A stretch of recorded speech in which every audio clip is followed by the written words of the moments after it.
Mixtapes and DVDs is my era. Facts. We did it better. Yep. Pelly leathers, Facts. ACG boots.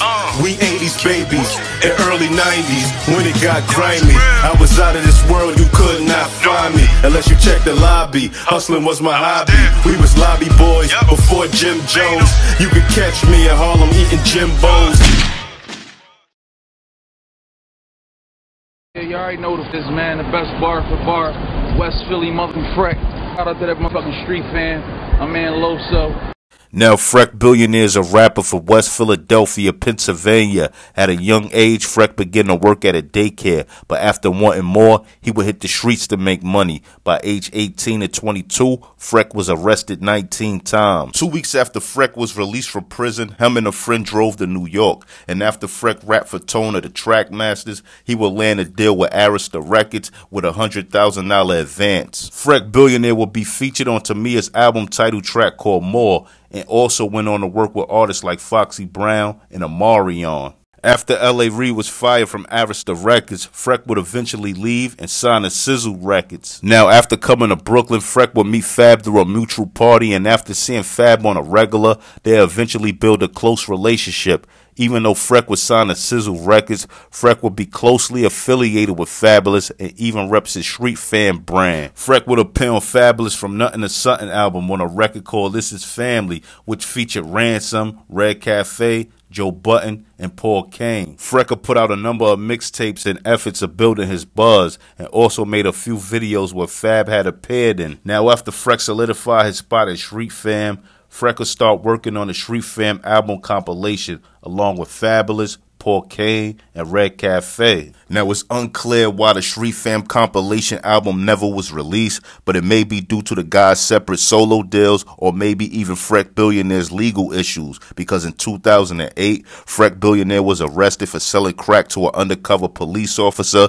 Now, back in 2008, Fabolous and Red Cafe would make a freestyle called F or More to Rick Ross Like a Boss record featuring T-Pain. Now, this freestyle, Fabolous has a line where he says, "I go over the head of Uncle Murder ass ninjas." Now, Uncle Murder would take that line like Fabolous was throwing shots at him, so Uncle Murder did a freestyle of Lil Wayne's A Millie beat and returned shots back at Fab. Now, when Freck came home in 2011, Fabolous would make a tweet welcoming him home, saying Freck Billionaire is a free man, hashtag the family, hashtag welcome home, bro. Now, in 2013, Uncle Murder put out a freestyle of Jay-Z's Somewhere in America beat, addressing Kendrick Lamar for his King of New York statements, and on that same record, Uncle Murder took more shots at Fabolous. Now, these shots that Uncle Murder threw at Fab I thought was friendly jabs, because Uncle Murder and Fab had a pretty good relationship throughout the years. But Freck ain't take the jabs lightly towards Fab, and he decided to make a diss record towards Uncle Murder on Uncle Murder's Warning beat. Now, Freck would go on and say that he made the diss records towards Uncle Murder without even speaking to Fab,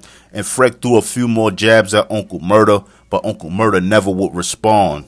You know, we about to do the Lil Wayne tour. We got Keisha Cole, we got T-Pain, and we got my man Freck Billionaire. Now, around 2008, Freck was signed to Floyd Mayweather's Filthy Rich record label, but the whole deal will fall flat and come to an end quickly. Now, according to Floyd, he dropped Freck from his label and accused Freck of stealing a diamond watch of his. Now, Floyd will be sued for $600,000 by Just For You Entertainment. Now, supposedly, when Freck signed to Floyd, he already had a record deal. So, Just For You Entertainment wanted a default judgment for $155,000 that'll cover studio time, living expenses for past child support Freck owed, and they wanted $600K in federal court. But according to Floyd Mayweather, when Freck Billionaire signed to him, he claimed he didn't have a record deal and he was unsigned at the time. But Freck claims are a little bit different. Now, according to Freck, he said he was in Las Vegas with Mayweather for about 7 to 8 months, and one day he began to hit Floyd up over a business deal and he didn't get any response. Now, Freck says he tried reaching out to Mayweather a few more times,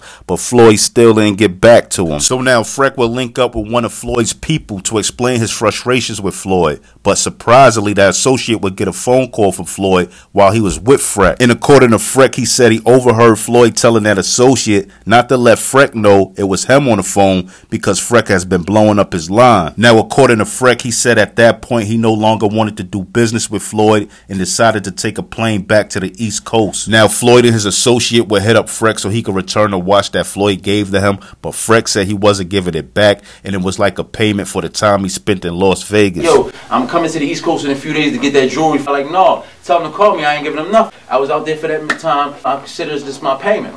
Now, Freck feel like Floyd just painted a picture of him as if he just stole the watch instead of explaining the whole story. Now, when the story came out, Rick Ross would reach out to Freck during the whole 50 Cent and Rick Ross beef to hop on a Mayweather diss record, who was close with 50 at the time. Now, Mayweather would throw another shot at Freck when Freck was mentioned in the interview he was doing, so Freck responded with a diss record towards Floyd called 39 and 1. Now, get in my comment section and tell me what y'all think. Do y'all think Freck took that watch from Floyd being sneaky, like he snuck in his room late at night and stole a watch, or it was given to him and he kept it for his reasons of keeping it? Who y'all think is telling the truth, Freck or Floyd? Now, I'm not gonna lie, I ain't really heard nothing from Freck in a while, so that's why I wanted to do this video. But when I looked him up, I see he was still doing his thing like around 2017 to 2019. You get what I'm saying? He was like working with the real spitters, the Nino Mans, Conway the Machines, Benny the Butchers, you know, 38 Special. That's kind of dope to hit them records and stuff like that.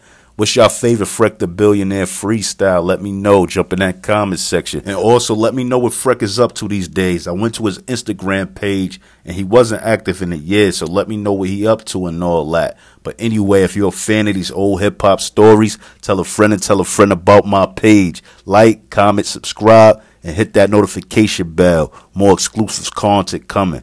And I'm out. One.